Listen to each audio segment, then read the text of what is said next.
Good evening, everyone, and a very happy Teachers' Day to all.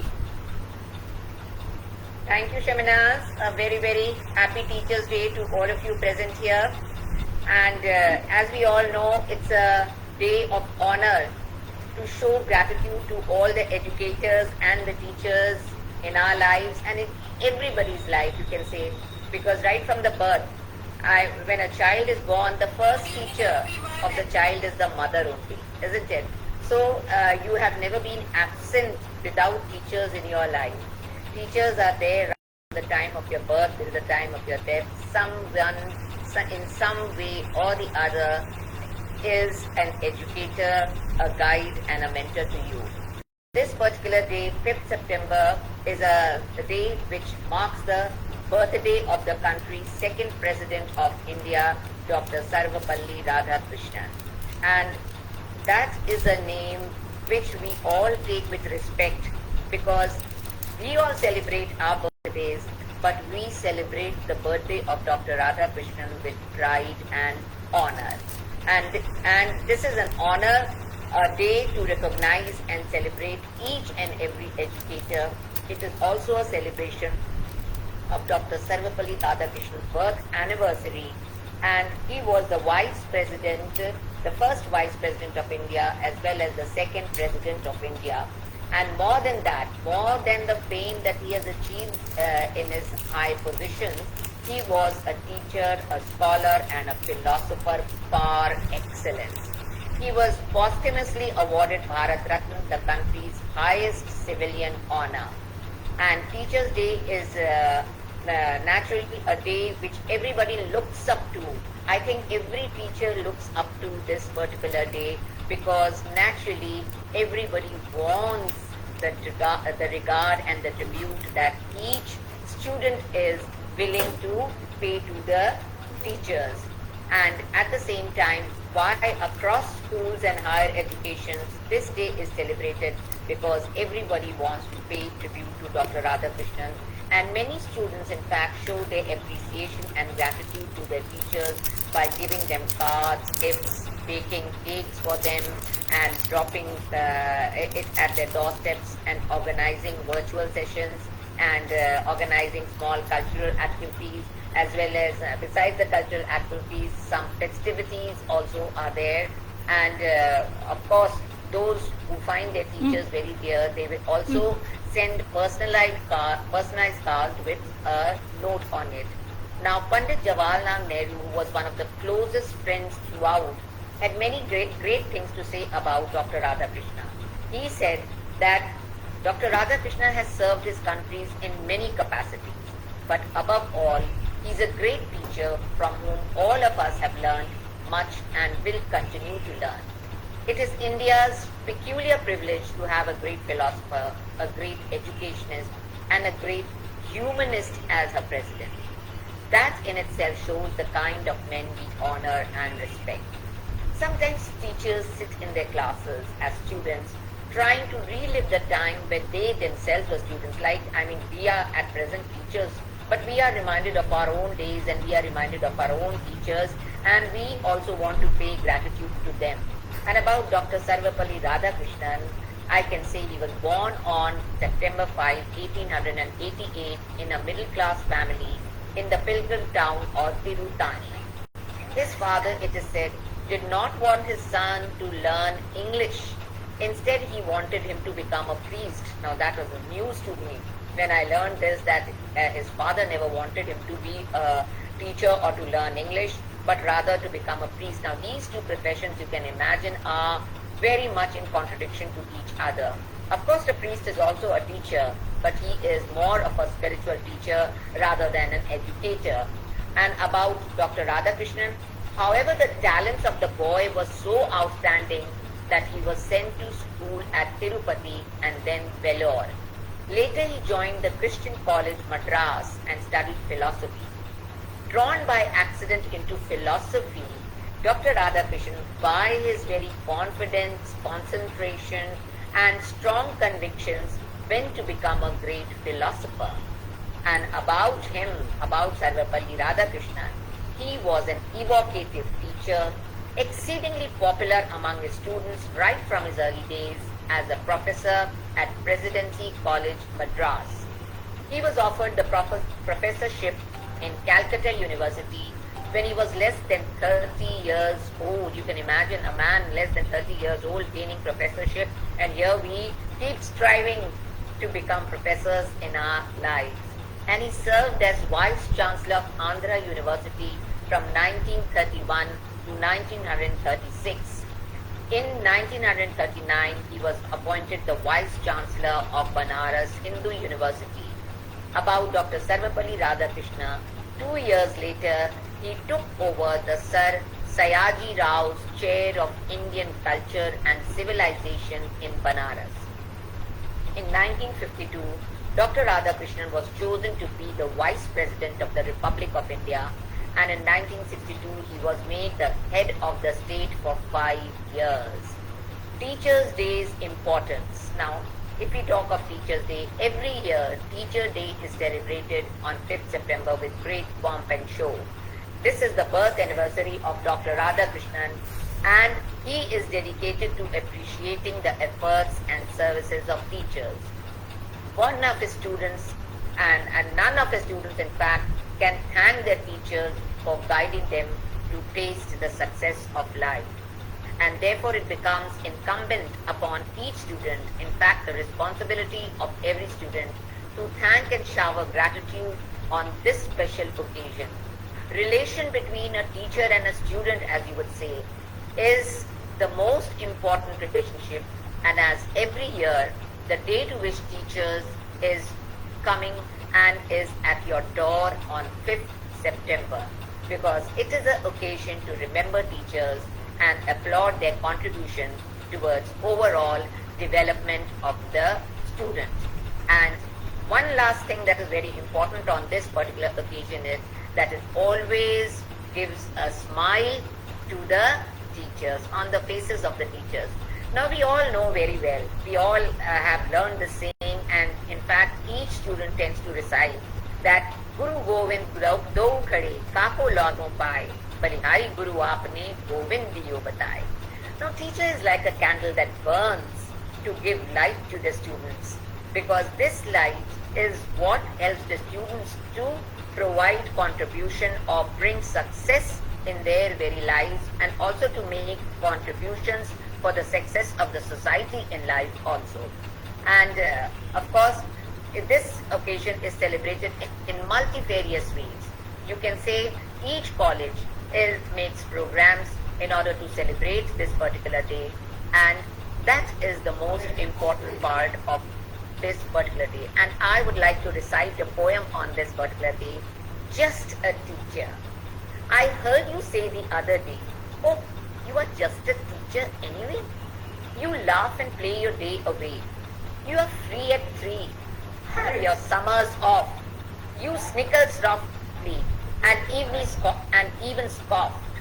I am sad to say that you just don't see what being a teacher means to me. Sure, I laugh and play my day away because learning is fun, and that's just my way. If I were free at 3 and had my summers off, I too snicker softly and even scoff.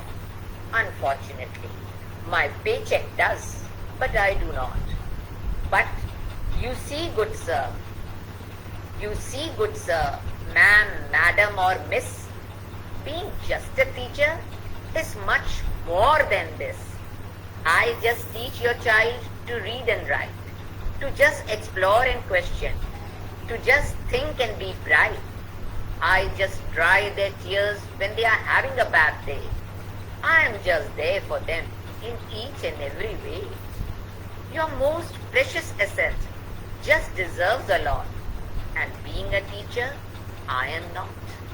I dare you to just take a closer look, for being just a teacher doesn't come in a book. It comes from the heart, and it's a passion, you see. So being just a teacher is fine by me.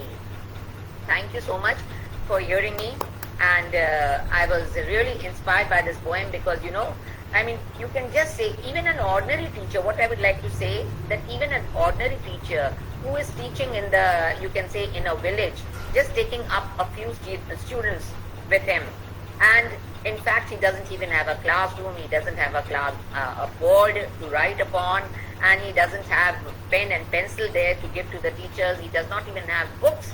But you know, the basic element of teaching was to make the students aware of what life is and what is the meaning of life. And this I remember very well when I was a small child. Then I went to government nursery school, and there were no books, and we were just told stories, and in the afternoon we were given pillows to sleep upon, and we were given food, and evening when we used to get up, we were just let loose in the garden to play, and playing with the mud and playing with the sand. All this, you know, helped us to build creativity in us.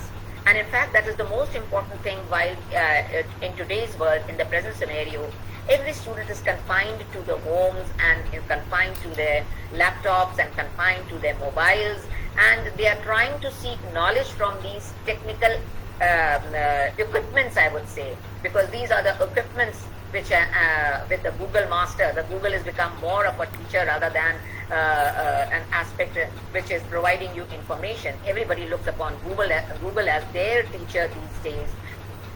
But of course, a talented student can help to develop his creativity. But what it means psychologically, what a psychologist used to say, that going out into the fields, exploring your mind by playing with the sand, by playing with the mud and building things and running around and finding knowledge, that was more important, and that helps you to build your mind and is a greater asset to your life rather than just confining yourself to the book knowledge.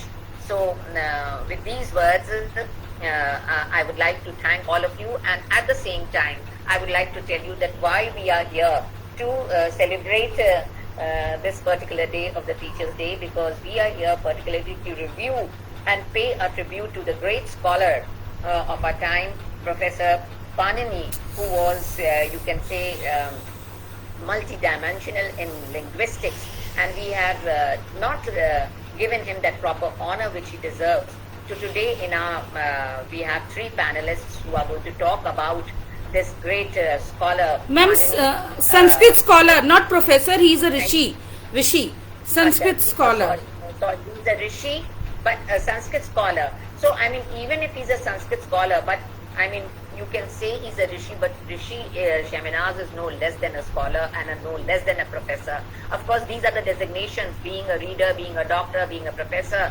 That is a designation which is being assigned to us. But being a Rishi means that being an educator from the very heart. Rishi means that something you have discovered your inner soul, you have discovered your inner mind. And when you put that inner mind, your inner soul, your inner heart into your subject, and not only your subject but whatever knowledge you are imparting to your students, naturally this disseminates all the knowledge into the world. That scatters knowledge. Scattering of the knowledge is more important. And knowledge, let me tell you, is always a give and take thing. It is not something which you keep amassing, keep collecting, keep storing. You do not store knowledge. You cannot store knowledge, but you have to impart it also, to give. And the more you give, and in fact even to a street,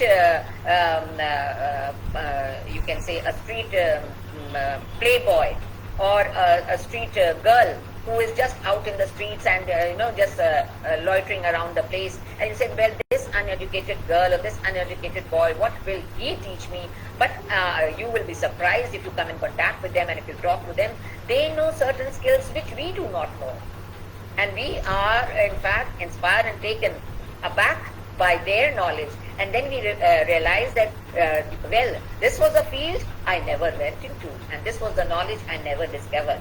So Rishi Panini was also a scholar in that particular respect, and I pay my tribute to him as a professor of the whole world. And we have our three panelists, Dr. Manisha, Dr. Sheminaz, and Dr. Tanupriya, who will throw light on the life and teachings of Panani. Thank you. Thank you so much, Nirja ma'am. Before we begin our discussion, we have a little poet with us who has self-composed her poem on Teachers' Day. So I invite our little poet Adya to sing, to recite her own poem. Adya's real name is Harsh. No, Adya Singh. Adya Singh. It is Adya. Adya. Welcome, Adya. Teachers are the best. Teachers guide us, support us, inspire us, and teach us. Today is the day to thank them. Thank you, teachers, for teaching us. You make study and learning fun for us. Some people say that God has left us alone. No, instead of God, He has left teachers to teach us and guide. He has not left us alone, and He will never. Thank you, God, for making the teachers. Teachers say do the learning because learning is the way to be the topper. Happy Teachers' Day to all of you. Thank you. Thank you so much, Aradhya. So, Dr. Manisha, please begin the discussion.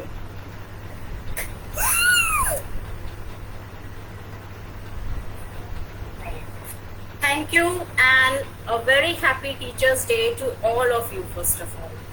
As we all, Nirja ma'am has already thrown light on the importance of the day and about the topic of our today's discussion and the great teacher, we can say, and the scholar Panini.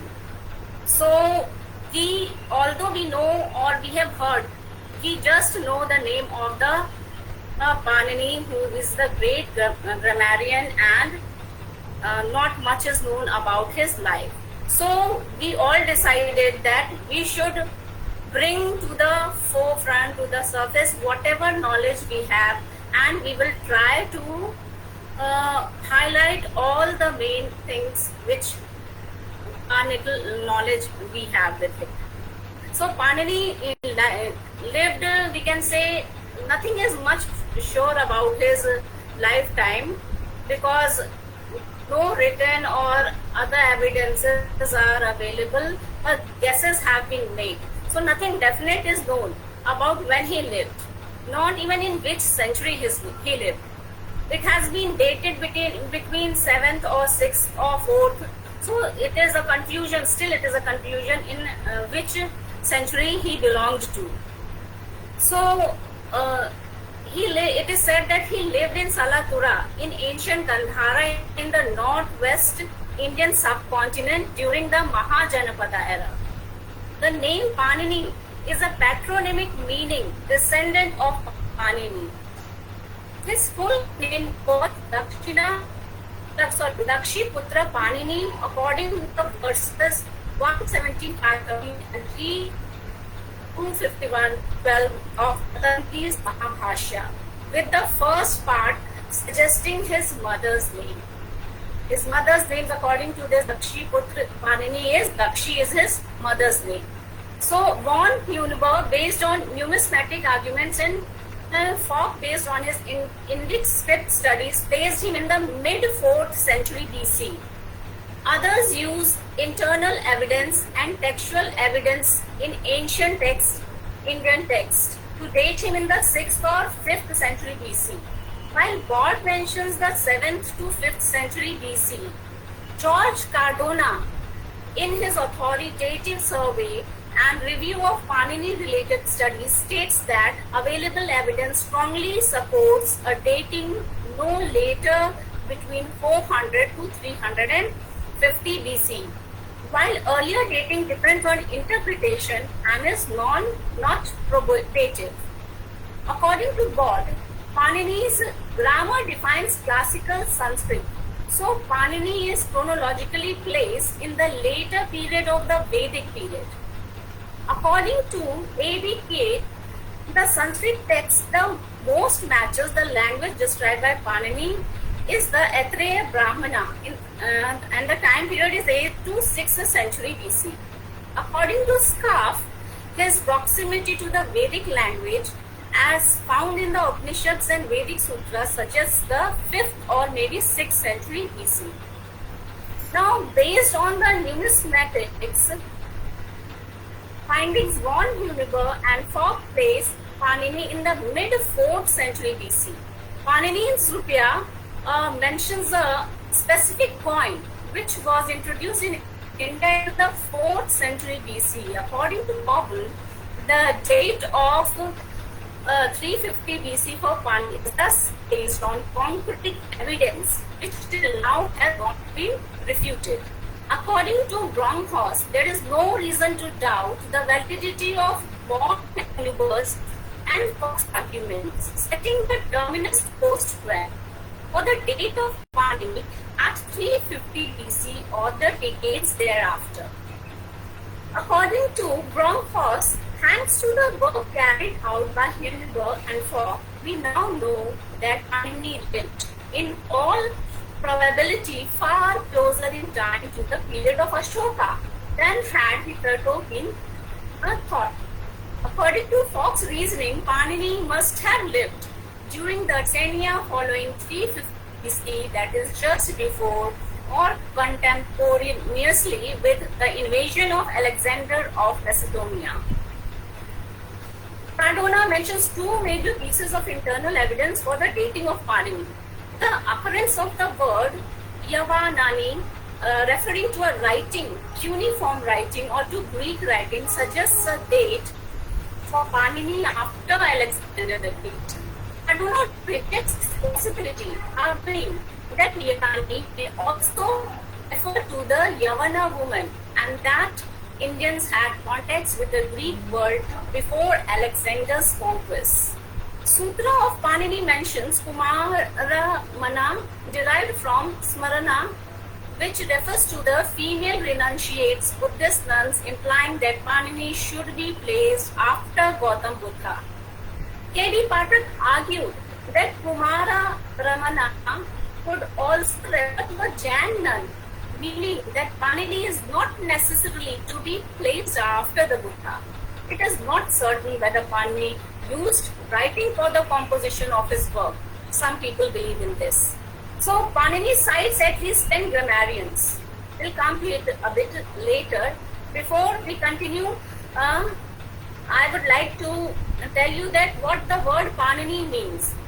As we already know that Panini was a Sanskrit philologist, grammarian and revered scholar in ancient India, and generally is placed between 6th to 4th century BC.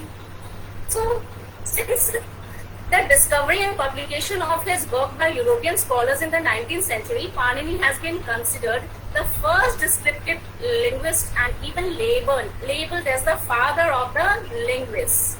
So, and about the place of his birth, he was born in Shalatula, a town near the Attock on the Indus River in India.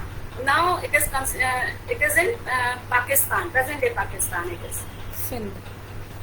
So Panini, as we know, is famous as a Sanskrit grammarian who gave a comprehensive and a scientific theory of phonetics. And he is famous for his treatise called Ashdhyay, about which the other panelists, Dr. Shaminaz and Dr. Kanu Priya, will be throwing light. There is still much more to be talked about it, but now over to you, Dr. Shaminaz. I forgot to mention one thing, that in panel discussion we don't have question answer session, but since today we have Teachers Day and we have less scholar, so in the end I request everybody to wish and say their opinion on Teachers Day. So now I call second panelist, Dr. Kanu Priya, to give her opinion. नमस्कार, आप सभी को शिक्षक दिवस की हार्दिक शुभकामनाएं. A happy Teachers Day to all of you. Now, as Dr. Manisha has said that not much is known about the life of Panini, I would like to dwell upon some of the works of his. So, Panini was a legendary Indian Sanskrit grammarian who was an expert in language and grammar and authored one of the greatest works of grammar called Ashtadhyayi. He was a revered scholar in ancient India who was considered as the father of linguistics, who gave a detailed scientific theory of phonetics, morphology, and phonology. Sanskrit literature came into existence with the formation of Vedas and left a rich legacy of literary knowledge for the time to come. Being extensively used in religion and literature, primarily Hinduism, and the fact that most of the Indian languages have been derived directly from strongly influenced by Sanskrit, the language and its literature is of great importance in Indian culture, akin to that of Latin in Europe. Classical Sanskrit literature can boast of many famous Sanskrit scholars and their works being translated into foreign languages, and Panini was one amongst them, a great thinker who carved a niche in the galaxy of classical Sanskrit scholars. Panini's grammar is considered to be the world's first formal system in language. It was invented way before Gottopfeier's innovation in language in the 19th century.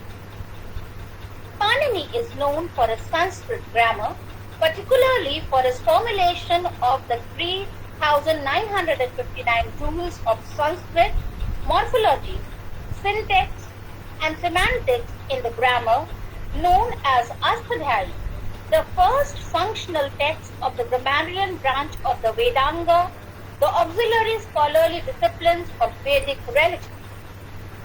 The Ashtadhyayi is one of the earliest known grammars of Sanskrit, although Panini refers to previous texts like Yunadishvara, Dhatupatha, and Ganpatha. It is the earliest known work on descriptive linguistics, and together with the work of his immediate predecessors, Nirupta, Nighantu, Pratikshas, stands on the beginning of the history of linguistics itself. The Ashtadhyayi is the central part of Panini's grammar and by far the most complex. It is highly systematized and technical. Inherent in its approach are the concepts of the phoneme, the metaphorm, and the rules. His rules have a reputation for perfection. The Ashtadhyayi consists of 3,959 sutra or rules distributed among 8 chapters, which are each subdivided in 4 sections of padas. The Shiv Suits describe a phonic notational system in the 14 initial lines preceding the Ashtadhyayi. The Dhatupatha is a lexion of Sanskrit verbal roots subservient to the Ashtadhyayi. The Ganpatha is a list of groups of primitive nominal stems used by the Ashtadhyayi. The author of 4 books on Sanskrit and a passionate admirer of Panini, the ancient Sanskrit grammarian, Scarf developed a fascination for ancient India and its system as a teenager. A man of languages, Scarf says Sanskrit is impressive with its relative clarity of derivation and suffixes because most of the older consonants were still preserved, whereas in Greek and Latin, numerous sound charges have obscured the older structures. Panini's comprehensive scientific theory of grammar is conventionally taken to mark the start of classical Sanskrit. His systematic treatise inspired and made Sanskrit the preeminent Indian language of learning and literature for 2 millennia. Joseph writes, Sanskrit potential for scientific use was greatly enhanced as a result of the thorough systemization of the grammar by Panini. Cardona says, Panini's grammar has been evaluated from various points of view After all these different evaluations, I think that grammar merits asserting that it is one of the greatest monuments of human intelligence. Thank you. Thank you so much, Dr. Kanupriya, for your for your wonderful information. Indeed, we are learning just now about Panini. So, whatever material we have collected, we are speaking about that. First of all, I would like to wish everybody a happy Teachers' Day. We celebrate, as Nirja ma'am has already told, that we celebrate Teachers' Day on the birthday of Dr. Radha Krishnan. But there are two more teachers in India who are highly respected, and we should pay tribute to them also. And these two women have been pioneer in women education and laid the foundation of women education in India. One is Savitribai Phule from Maharashtra. She has fought against the orthodoxy, conservatism, and stereotype, which was labeled for women education, and because of her effort, many other people also got encouraged. And the other name is Ruqayya Sakhawat Hussain from West Bengal. She was the first lady to Savitribai Phule was the first lady to open a female school in India, and Ruqayya Sakhawat Hussain was the first woman to open a school in West Bengal. Unfortunately, Savitribai Phule school is not running, but Ruqayya Sakhawat Hussain school is still running in India. So, from the team of Progressive Literary and Cultural Society, we pay tribute to Savitribai Phule and Ruqayya Sakhawat Hussain, because they have fought against the orthodoxy. Because of that, we women are getting chance to study. If they would have not fought, I don't know whether we would have been able to gain education or not. So, let us come towards our panel discussion, our topic of panel discussion. When we think about linguistic, then in India, when we think about linguistics, then we look up to Western scholars like Ferdinand de Saussure, Noam Chomsky, Edward Sapir, and Roman Jakobson. But we don't discuss about Panini. And Panini in India is just limited to Sanskrit literature. But it is very unfortunate that we don't pay attention to such a scholar who is very much respected in the Western world. There are lots of theses and books being written on Panini, and when I was checking, I just found only one book in India in English literature, though there are many in Sanskrit literature, maybe in Hindi, but in India, in English, I found only one book. And some years back, Indian government also made a stamp to commemorate his birth. So when we talk about Panini, we believe that he is a Sanskrit scholar. But not only a Sanskrit scholar, he is much more than. He is considered as father of linguistics, father of Sanskrit grammar. So, Panini's grammar seeks to provide a complete, maximally concise and theoretically consistent analysis of Sanskrit grammatical structure. His grammar is the foundation of all traditional and modern analysis of Sanskrit, as well as having great historical and theoretical interest in its own right. Even Western world is greatly inspired by him. Western grammatical theory has been influenced by it at every stage of its development for the last 2 centuries. And here we even don't know his name also. In the literary circle, Panini name is never heard, never discussed. So the early 19th century comparativist learned from it the principle of morphological analysis. The famous scholar Bloomfield modeled both his classical Algonquian grammar and the logical positivist axiomatization of his postulate on it. Modern linguistics acknowledges it as the most complete generative grammar of any language yet written, and continues to adopt technical ideas from it. His grammar is based on the spoken language bhasha, which is termed in Hindi, and that of Panini time and he also gives rule on Vedic usage and on regional variant. As we know, in India, even the same language Hindi has different dialect as per region. Somewhere it is Braj, somewhere it is Purvanchali, somewhere it is Mathili, and the grammar of our literature is also accordingly. So it's optional rule distinguish between preferable and marginal norms, and a few rules even have socio-linguistic condition. It is entirely synchronic variant and simply treated as alternate forms. Indeed, the very concept of linguistic change is foreign to the tradition. The grammar consists of four components. The first is Ashtadhyayi. As Dr. Manisha and Dr. Kanupriya have already told about Ashtadhyayi, it is a system of about 4,000 grammatical rules. Then the second is Swasutra, the inventory of phonological segment partition by marker, which which is in Sanskrit is called Anubandh or Anubandhos, to allow abbreviation for classes of segment to be formed by a technical described as Pratyaha.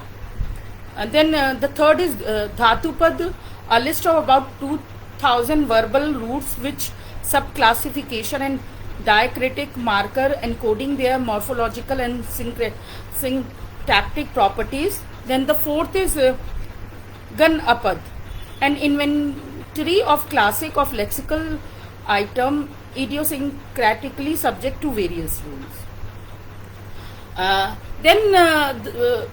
When we see Ashtadhyayi, then there are various rules. The rules of Ashtadhyayi make reference to classes defined on the element in the other three components by means of conventions spelled out in the Ashtadhyayi itself. Thus, while none of the component is intelligible in isolation, together they constitute a complete integrated system of grammar.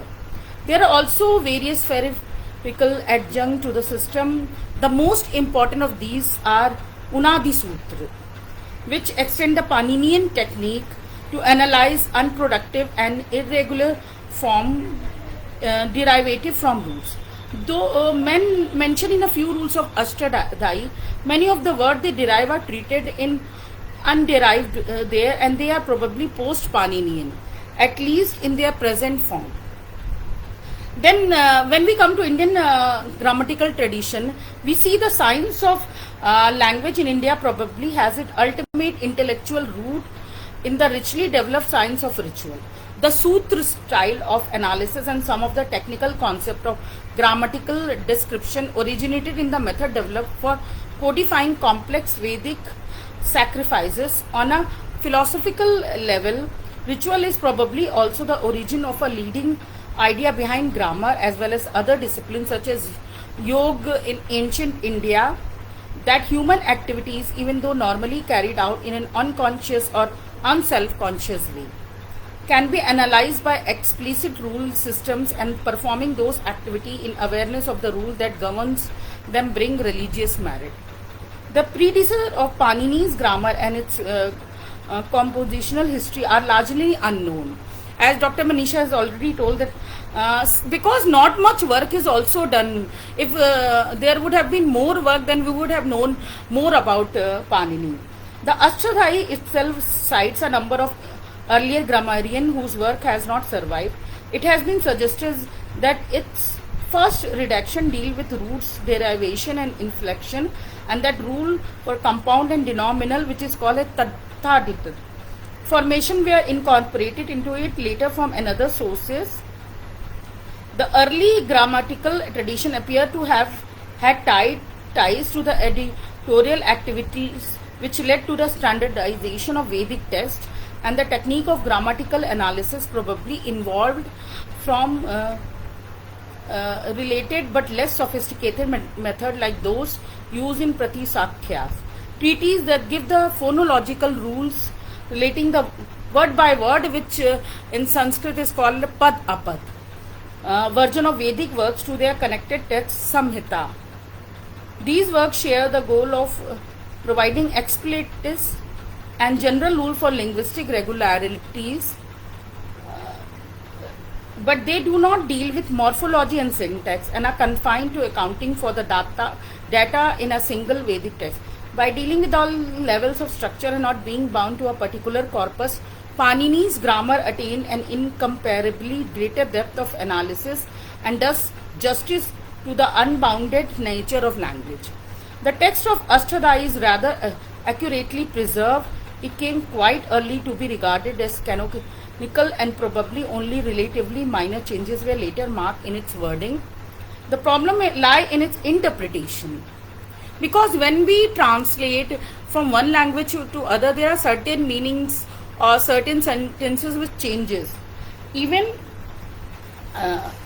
though Panini grammar is a complete self-contained system of rules, some of the principles that determine how those rules are to be applied are not stated and must be inferred. A massive commentatorial tradition is concerned with just this. By far the most important work is Patanjali's Mahabhashya, the great commentary which incorporates and discusses Katyayan earlier notes called as Vartikas on Panini. It broaches topic ranging from minute to major philosophical question and attempt to remedy apparent lapses of the grammar by reinterpreting its root. Or if that is not possible, by repraising them. It is one of the great work of Sanskrit literature, remarkable for its elegant dialectic structure and luminous style. Its conclusions are adopted in all later work.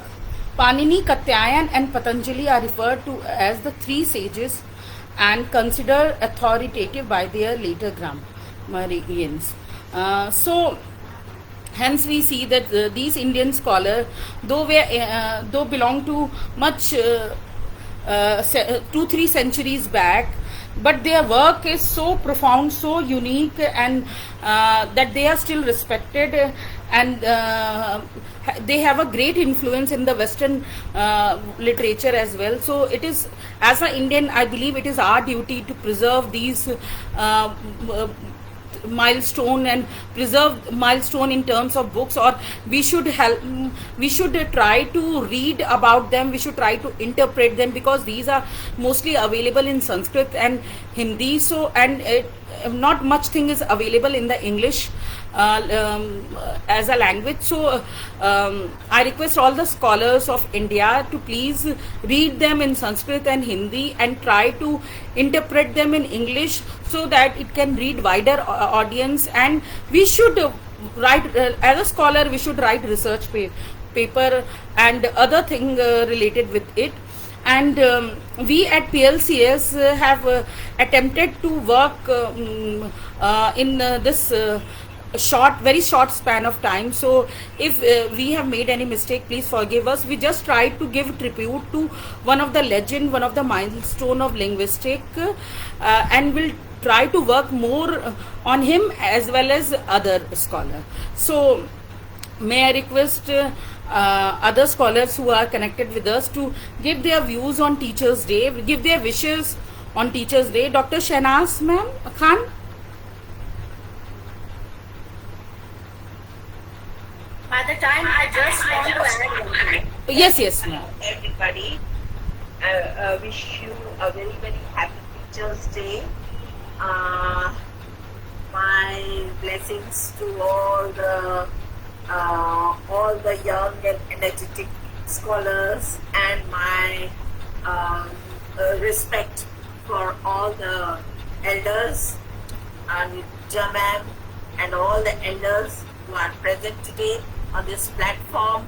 I hope we all have learned a lot from the School of Life, and I hope we will make good investment in our life by being good teachers, because goodness always gives goodness in return, and it is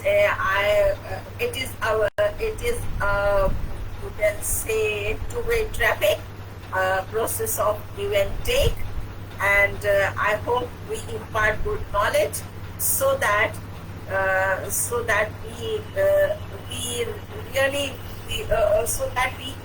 accumulate good, you can say, we say we have a good balance of students who pray for us throughout their lives. I have had students who who send me good wishes on Teachers' Day, even after 25 years of teaching. They left me 25 years ago, but still they wish me on Teachers' Day. I hope we all make such good investment. Wish you all the best. Thank you. Over to Dr. Shaminaz. Manisha, Dr. Manisha, you were saying something? Yes, just I wanted to add that Rensgaard of the University of Amsterdam, he has said that the history of linguistics begins not with Plato or Aristotle, but with the Indian grammarian Panini. So this is an achievement not only of Panini, but we the Indians too, and we must cherish and preserve all these kinds of teachers and their teachings.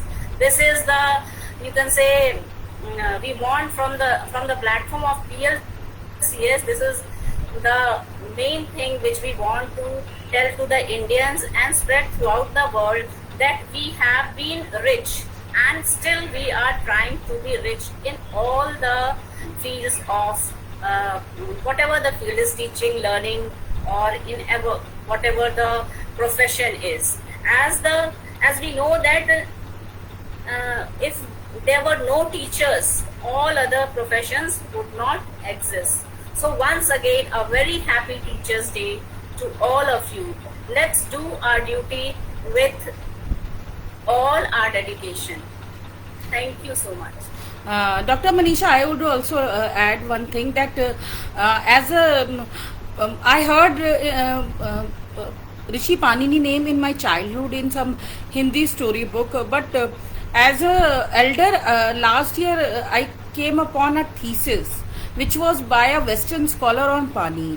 Then I developed an interest and I read and I discussed with Dr. Kanupriya many times, and we both discussed that we should do something on him.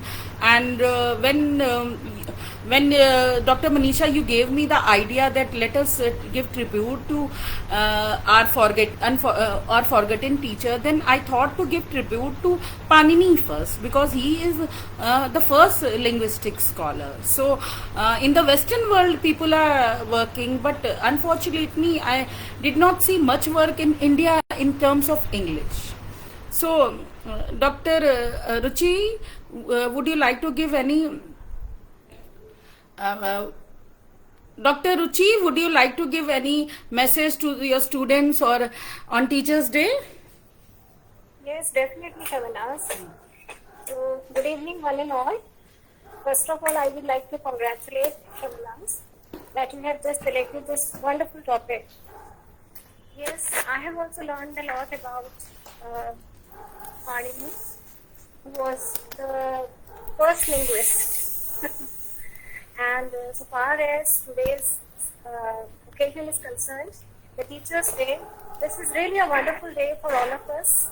And especially since morning I have been receiving messages from all our students who have studied in past. So it's really a pleasurable moment for us. And I would like to add one thing, that if we just see this thing at a larger scale, I find that life itself is a teacher. Every moment of life we learn something, right? Each and every day we learn something from different experiences of life. And I just remember an essay by A.G. Gardiner. His essay is In Defense of Ignorance. I mean, when we go through different phases of life, we meet different people. So from each and everybody we learn something. So that was a wonderful experience.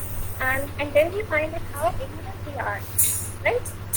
The more we learn, the more we feel as if we know nothing. So I feel that life itself is the best teacher, and today I feel that we are celebrating this moment of life. We are celebrating the life itself, because there is nothing there is no best teacher except life. Yes, Now over to Shamila. yes, exactly, ma'am. Life is the best teacher, and we learn many things from life itself. We learn through various experiences, and one thing is good that the student we teach are most of the student we teach are always connected with her.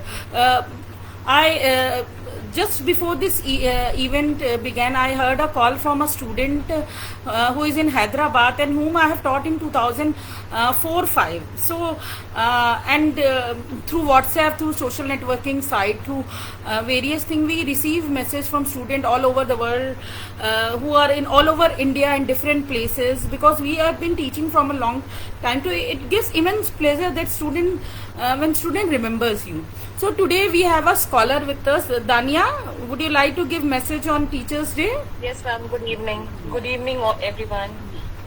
I'm glad that ma'am asked me to become part of this discussion, and thanks to you, ma'am. And I just want to extend thanks towards Shamanaz ma'am, because no other platform would be enough, or would be like like what I am today. I feel that it's just because of ma'am. And thank you so much, ma'am, for giving me that wisdom, so that whatever I'm doing right now is just because of ma'am, and the credit goes to her only. She has helped me through like in everything possible, and right now I'm continuing my PhD, and she has guided me since the starting, and she is still there for me wherever I need her, and she's always giving me the right advices which I should continue with. So my thanks to you, ma'am, first of all, and secondly, I would like to thank every one of you who are like pillars of progressive literature society. And though I don't become part of this like sessions because of my schedule, but I do see all the achievements which PCLS is gaining in very short period of time. I just want to congratulate every one of you who is putting all the efforts, and I just wish that one day it will reach to its peak of like heights, and I'll be glad. And moreover, I just a request, ma'am, that we have been like you have chosen many topics. Sorry for the disturbance. You have chosen many topics, but considering my topic, I just want to say that if possible include South Asian fiction also in lectures, or the contemporary writers of South Asia. That would be a treat for me. Sure, beta. Sure. Actually, I had talked with Kaisa Sharaz ma'am, and we will be having a lecture of her and her interview. And once we took an interview of Munajja Yaqub ma'am. Actually, sometime what happened that people are not so free. I have asked Munajja ma'am for a lecture also, but she is busy with her college activities. We will be doing, even I will be giving a lecture on Shashi Deshpande soon. Danya, I told you about that, because I feel Shashi Deshpande is one such writer who should be famous much more than other female writer. If we see in India, Shashi Deshpande is much more respected, much more recognized, but she is not so much recognized abroad. If you talk about Shashi Deshpande to somebody in South Asia also, like I talked with Munajja ma'am, she was not aware. Even with the Turkish people I had talked, and with writer and scholar of many places around the world in Europe and America, they are not familiar with the name Shashi Deshpande, and they know about Arundhati Roy, Kiran Desai and Arvind Adhika because they have won Booker Prize. But these Booker Prize winner are famous, are in limelight just for one or two novels. If you see, Arundhati became famous the world over with The God of Small Thing, Kiran Desai with Inheritance of Loss, and Arvind Adhika with The White Tiger. But if you see Shashi Deshpande, she has done a comprehensive work on each and every issue of women, and not one or two novels. She has written more than 11, 12 novels, and all the novels are masterpiece. Dania, I told you also to read, and I Yes, think ma'am, yes, ma'am. you all also very much inspired. So we will be doing. ma'am. Sometimes the thing is that we don't get proper time, or some there are different shortcomings, but we will focus on South Asian writer, women writer, especially women writer, and so. Yes, ma'am. What I have read till now is like, they have been marginalized to some extent. South Asian Muslim or South Asian Muslim fiction, basically. So, or South Asian writing fiction. So, it would be great to know much about them, and through this platform, obviously. So, I just had a suggestion. So, I thought that it would be better to give here only, so that you could, take up this topic in next event. Very good suggestion. We will keep this in mind, and good to see that your student are also becoming like you. So now I request Mr. Dear poet K. Prasanna Kumar Prasanna sir, if you want to give your wishes on Teachers' Day. Thanks for gracing the, thanks for inviting the occasion, and it was such a pleasure. In fact, I would say, this is my first time, and I was not prepared for this, and I just finished the meet, and I just checked the mobile, and I find that. Sir, just wish Happy Teachers' Day to all. Sir, just wish Happy Teachers' Day. Thank you so much. That I would go. I would like to read a poem that I written on a bag in Hindi. You would, yes, sure. We are Hindi speaking belt. We are from Hindi speaking belt, sir. So we all are Hindi speaker in this. Right, ma'am. Right, ma'am. Thank you. ये रहा मेरा छोटी सी प्रस्तुति गुरुओं की प्रति समर्पण शीर्षक। शिक्षक एक हस्ती है जो हमारी जिंदगी को उजियारे और रोशनी की राह पर चलाते हैं। शिक्षक एक हस्ती है जो हमारे जिंदगी को उजियारे और रोशनी की राह पर चलाते हैं। अपने विद्यार्थी को कभी नहीं छोड़ते जितनी भी कठिन परिस्थितियां हो।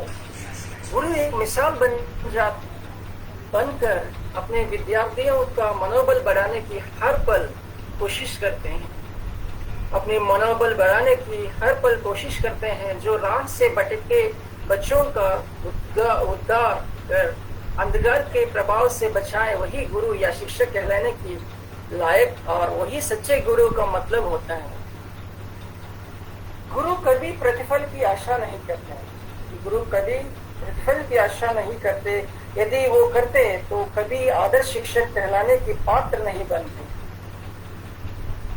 गुरु तो वो है जो सदा अपने शिष्यों की तरक्की में और उसकी सफलता की गूंज से आहें भरते हैं। उसके सफलता की गूंज से आहें भरते हैं। हमारे देश में ऐसे अनगिनत आदर्श शिक्षक हैं जो अपने कार्य और शिक्षा प्रज्वल करते हुए एक मिसाल बन गए हैं। उन सभी गुरुजनों को यह मेरा छोटा सा समर्पण और मेरा उनके प्रति आभार युक्त गुरुवंदन। मेरा उनका प्रति आभार युक्त गुरुवंदन। Thank you ma'am. Thank you so much, sir. So, from Progressive Literary and Cultural Society, I, Dr. Shamanaz, wish every teacher around the world a very happy Teachers' Day. And on next Sunday, we are coming with a panel discussion on, we are coming with our event on Paralympic medal winner. As we know, today Olympic has ended, and our athletes have been very successful. They have won 19 medals, including 5 gold medals. So it is a moment for cherish. I wish all these Paralympic athlete congratulations, and you people are inspiring souls. When something mishap happens to us in the form of physical disability, we become very weak. Sometimes people are not able to come out of their house also, and they feel shy, they feel humiliated, embarrassed in front of people. But you people have given motivation to so many people, and you have been so successful. So from my bottom of my heart, we congratulate you. Anybody, Dr. Manisha, you would like to congratulate? We would. And Dr. Kanupriya, we would Yes, like. from our entire team, from entire India, on behalf of entire India, we are there. And proud, really. I every achievement I discuss with my students, and I keep on informing them that this person has won this medal in this event, and they also should get the inspiration that if they can, why can't we? So I told them that they should. I told them that they should. It is not that they should go in Olympics only. Whatever field they choose, they should do their best, give their best. Rest all, and they should leave. Only I tell my child also that you just do your best. Whether you get full marks or not, that's not the thing. But you have to give your best. So we all are having different capabilities, and we all should give our best in whatever stage, whichever profession we are, whether we are a student, whether we are a teacher, whether we are working in any field. We should give our best, and that only gives us satisfaction and a way to live, and we are happy with that if we give 100%. Thank you to everyone. One thing I would like to say that we all should be proud of being teachers, because after parents means the mother and the father. After parents, this is the only teacher is the only person where there is no competition, where there is no enmity, where there is no jealousy. Like when a child moves forward in life, progresses, parents feel proud of the children. They don't feel jealous. And the same is the case with the teachers. When when the students, you can say, succeed in life, the teacher is the one who feels happy, who feels proud of the students, and there's no jealousies. Jealousy can come between siblings, between brother and sister, between friends. But after parents, this is the only relation where there is no jealousy. Thank you. And Dr. Kanupriya, I would like you to speak on, like we have seen in Paralympic special people are doing so well, and you are teaching in a university where there are lots of special students. So yeah, and one of our student has won 1 crore in Kaun Banega Crorepati. One of the students from Shakuntala Mishra has won. And as far as this is concerned, I think in you can say 70 or so many years, I think India has won in about 60 to 70 years. India has won about 12 or 14 medals. But this all together, and in this Olympic, India has won about 18 and 19 medals. Means कि जितना 7 सालों में India ने नहीं total उससे कम जीता, इस साल जो है उससे कहीं गुना जो है इंडिया ने जीता है. So this shows how much we are getting the support and how much we are progressing. So I think It's just the beginning, we believe.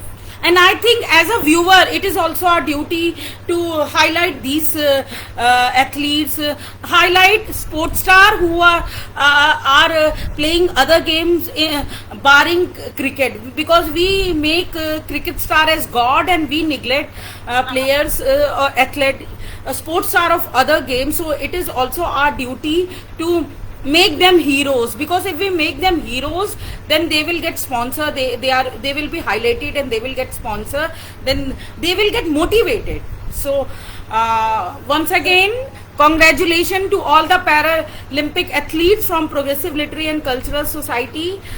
So we will meet again next time. Thank you everyone.